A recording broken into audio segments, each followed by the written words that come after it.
Hey, how's it going? How's everybody doing?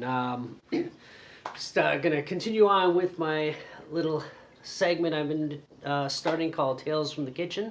Um, this one is a little bit more of a funnier one. Well, they're supposed to mostly, hopefully, they're gonna be funny, make it a little bit more entertaining than just talking about work. But anyway, let's zoom in a bit. There we go. And I'll move back just a little bit. There we go. Anyway, yeah, so this one is about a guy I used to work with. He was an older guy, a couple years older than I am now, but unlike me, he's not a young old. Look at me. But yeah, it was this guy. His name was Eddie. He was a nice guy. He was a sweet older guy, I guess. But he wasn't without his problems. He had a bit of a drinking problem, but just a few little funny stories, and one maybe not quite so funny story that happened towards the end of me knowing him. But he didn't die or anything. Well, quite probably he's passed away now because he'd be in his 80s, I think, at this point. But anyway, so yeah, this guy Eddie used to drink a lot, and I worked at two restaurants with him. One was this one called Ristorante Luna, which was out in Uxbridge, second fine dining restaurant I ever worked at, and another one was called La Grota, and that was in Unionville or Markham area. So that's just north of Toronto, I guess you could say, is the easiest way. And Uxbridge is about an hour northeast of Toronto. So, if you don't know the area, which a lot of you probably don't, but oh, excuse me. But when I first met him, it was at the first restaurant called Luna, and now this isn't really so much of a good story. He was gay. He wasn't really openly gay, but his mannerisms and stuff sort of gave it away. And Uxbridge is a small town, which especially then it might not have been as tolerant or open-minded, I guess, as it would be now. And he got beat up one night. Unfortunately, this isn't a good story. This is just a kind of a sad thing that happened. But and he came into work the next day, and he looked not too good. But he lived about a block away from the restaurant, but right in the main street of town. So just shortly after this happened, I've been up to his place a few times. Like as we worked together and whatever, we hung out a little bit, and I go in and he's got a 9 millimeter Beretta sitting on his coffee table. I was, so Eddie, what's that? Is protection, So, but it turned out it wasn't actually a functioning firearm. It didn't have a pin. The barrel was blocked, and there was other things done to it, so it couldn't actually function. But I think the idea that he carried if somebody tried something and he pulled out a gun, it'd be a bit of an intimidation factor, I suppose. Um, but another story about that particular restaurant doesn't necessarily involve Eddie per se. Um, the owner, his name was Pierre. He used to talk about, they were Italian, right? And he used to talk about the mafia ties and all this. He didn't word it quite like that, but he always tried to hint that he did. And the funny thing is, aside from when his mother was visiting or his son would come in, not so much at this restaurant, but the second restaurant, I don't think I've ever seen an Italian person come in the place that he knew. But anyway, when I first met him, I bought into it because I was only 19, so, or 20 maybe. So, okay. And I come in one day, and I was supposed to start at 4 or something, and usually I'd show up at 4 or 5, whatever my start time was, I can't remember. And they'd be in there doing their thing. So I come in, and the place is like dark. All the lights are off and everything, and because we would open at 11 or so, and like a lot of restaurants, I don't do this anymore because I think it's a shitty way to waste your entire day. But especially if you're doing it every day, you get there, you do your morning shift like for 3-4 hours, then you disappear for a couple hours on your split, then you come back and do the night shift. It's called a split, and I think it's the stupidest thing ever, and I'm glad I don't do it anymore, and I refuse to do it anymore. But so I come back after the split, and the lights are all dark, no one's there. So I'm like, what the fuck is everybody? I'm looking all over the restaurant, and then I go up by the bar, and there's Pierre and Eddie lying on the floor, and I'm thinking, what the fuck happened here? Like I'm just like, with all his bullshit stories that I bought into, I'm thinking, did somebody come here and do a hit on this guy? Why is he on the, like, what? And I can't hear them, and I'm like, guys, and they're not responding. So now Eddie, he drank a lot, so he was probably just passed out. Piero never touched us stuff. I mean, he drank espresso like it was water, which I was surprised he was even able to sleep. So I go and I kind of kicked him on the foot a little. What are you doing? They go, I'm like, dude, it's like 5 o'clock, man. He's like, what the fuck, man? And he jumps up, Eddie, get away. And then, of course, nothing is ever Piero's fault. He's blaming Eddie. Eddie, why didn't you wake me up? I don't know why I'm talking like that. That wasn't his accent, but why didn't you wake me up? And so anyway, that was just a little bit of funny story about that restaurant. Now moving on to the second restaurant, it was still him and his other business partner. His name was Frank. Great guy, good guy. And this other piece of shit named Chris, who I will be talking about him and his fugly wife that in other videos, because they're just a piece of work. They're something else. And idiots. Ignorant, rude, greedy idiots. But anyway, I'll talk about them in another video. This is more about Eddie. So a couple of the funny things about Eddie. Like I said, he drank a lot, so they were going through alcohol in the bar, like about a couple magnums of wine every few days, about a 40 ounce. I don't know what they call it. I guess it would still be called a 40 ouncer in the States. I know a lot of American people watch my videos, but yeah, a vodka like a week easily. Plus, he would have his own stuff that he bought and he would drink. But what he would do is also at the end of the morning shift, we would refill our cooking wines, right? And we used the house wines. We didn't buy shitty cooking wines to like the cheap stuff. We actually used the house wines and whatever. So we would come back after lunch, and the bottles were always half empty. Now we weren't stupid. We knew where they went. So I was getting a little bit frustrated. I didn't care that he had a drinking problem. That was his business, and he was functioning. He could still do his job. There's really never an issue. But he would come back.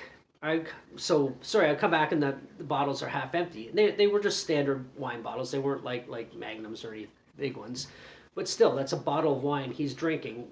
It was half the red, half the white he would drink. And so I said, I'm tired of this shit.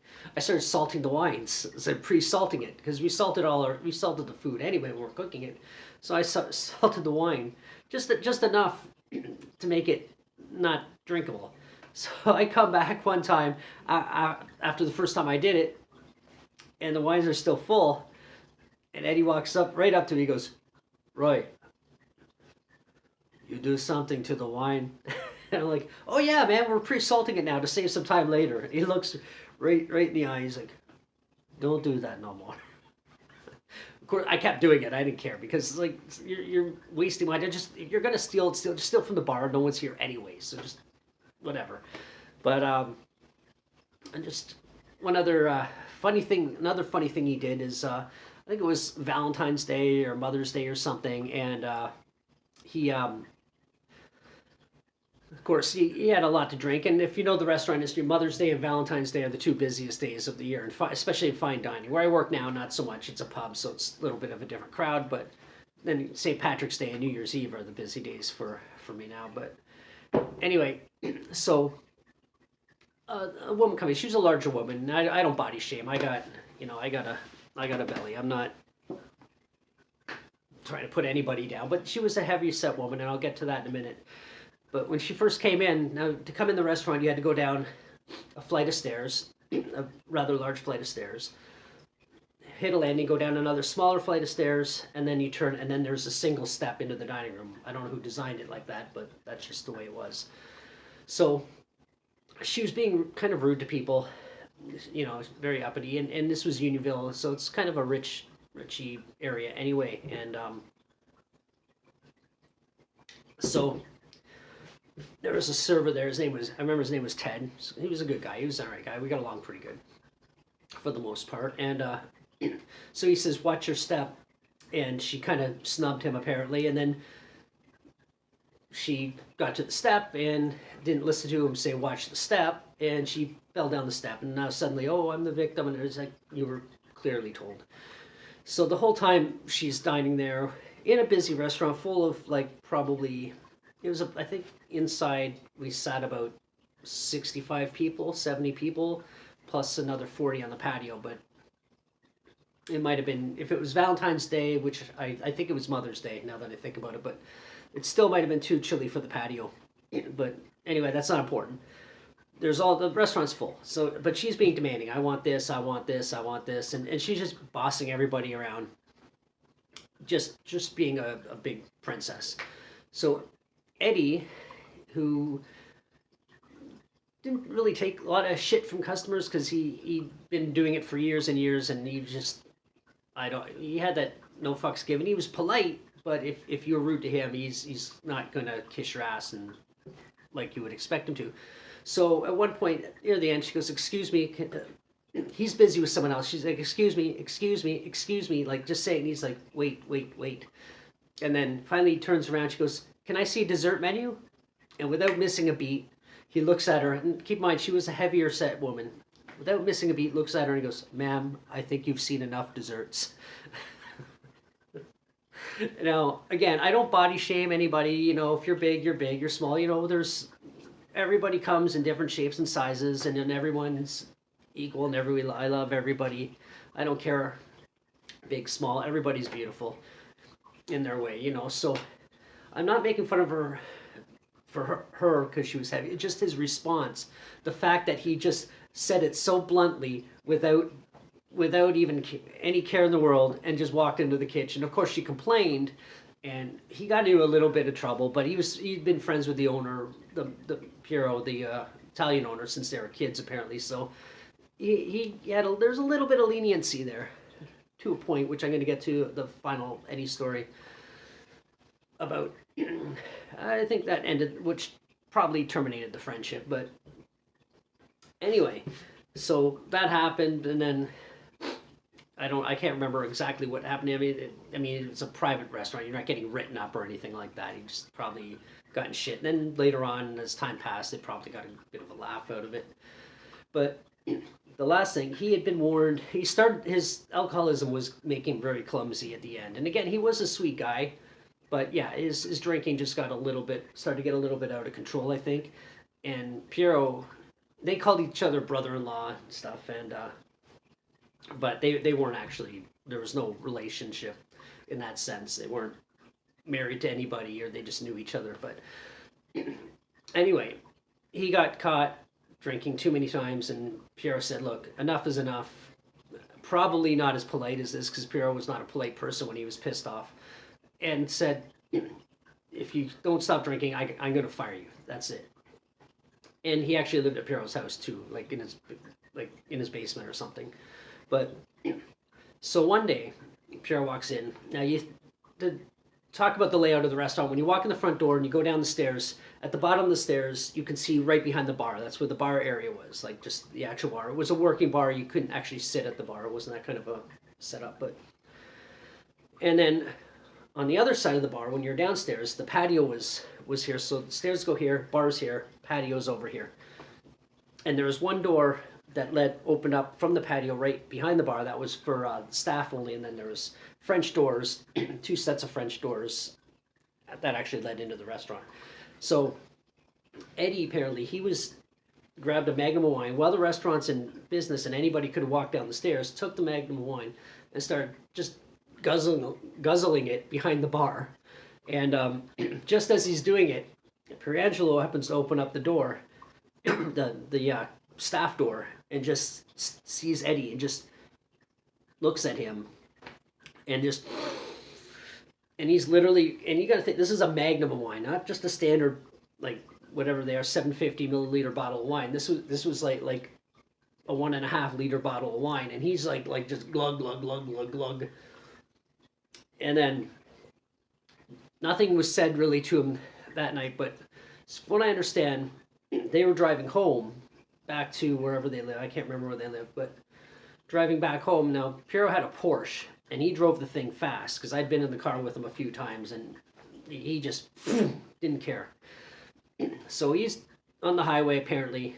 Now, I wasn't there to confirm this. This is just the story I got from Pierangelo or his wife or whoever told me the actual story. Driving down the highway, and Eddie's fucked up out of his mind. So he's yelling at Eddie, and then Eddie starts yelling back. So from what I get, he hit the brake, and Eddie didn't have a seatbelt on, and nearly went through the windshield. Pierangelo got out of the car, walked over to the passenger side, opened the door, and just threw him out onto the side of the highway, got in his car, and drove home. So at some point, Eddie started to make his way back to the restaurant, and fell asleep, I think, in a ditch beside the patio, and they found him there the next day all passed out, all dirty and grimy, and then I guess that's then he got fired. But a little bit unfortunate because he was actually a nice, lovable guy. You know, he kind of looked a little bit like a discount Bela Lugosi, if you want to envision what he looked like. But yeah, you know, he had his ups and downs, some funny moments, and in a lot of ways, I kind of miss working with guys like older guys, even though now I'm the older guy, unfortunately. But because they always have stories and things like that. But I guess that's why I'm here now, because I'm the one telling the stories. But that was a story about Eddie. I'm sure there's other things in there about him I'm just not remembering because it was so long ago. But colorful guy. One other thing too is on the menu, because he was openly gay. They had a dish on the menu. I think its Italian name was Adelchi or something, and they translated it to Auntie Eddie, or Auntie Eddie was the translation to whatever the meal was. I can't remember what was in it, but because it was so long ago. But it was just kind of a little bit funny. But anyway, yeah, if you want to subscribe, I would really like that. I think I'm at 150, 151 now, and I thank everybody who has subscribed. And if you're going to subscribe, I'm thanking you in advance. And I have quite a few more of these stories coming up, and other little things like the last one I did, 12 Things Chefs and Line Cooks Hate. I'm going to have a few things like that as well, just to mix up the pot a little bit, make it a little bit more interesting, and enjoy the cold weather if you're in Toronto right now. It's kind of crappy, but it's already almost March, so the weather's going to change, and hopefully I'll be getting some more bike riding videos in this year. I didn't get many last year because I had computer problems, but I don't want to rant and talk too much about nothing. That has nothing to do with this video. So I probably do a couple other videos today about other things, and we'll see how it goes, and be safe, love each other, and have fun. And until the next one, bye.